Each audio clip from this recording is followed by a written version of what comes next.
The $5 million civil verdict in the Coronado mansion death will stand.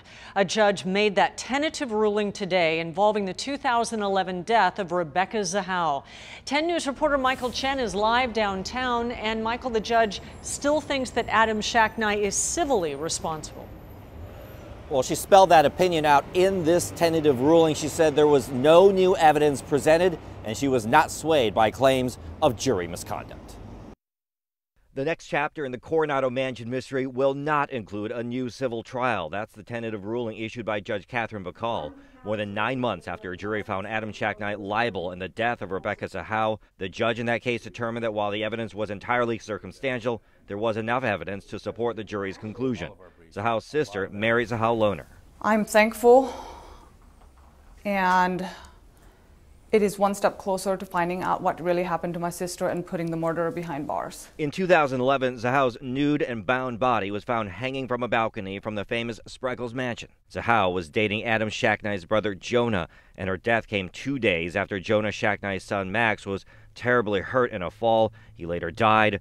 Zahau had been caring for him, and detectives determined she had committed suicide. In December, Sheriff Bill Gore said a review of the evidence in the case confirmed its original findings, a review Adam Shacknai talked about today.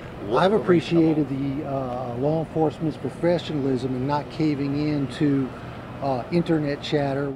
Shacknai's motion for a new trial, which cited the Sheriff Department findings, also pointed to alleged jury misconduct. For example, he claims the jury discussed underwear seen in crime scene photos but not brought up in testimony.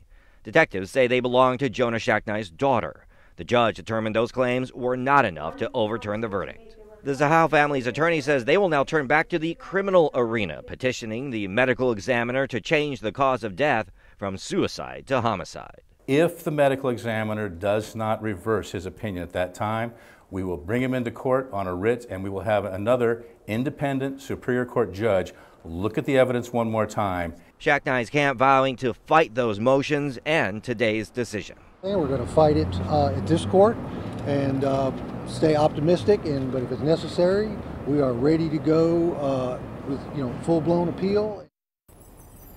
Again, today's ruling was tentative. Both camps will be back next month to make arguments before that final ruling.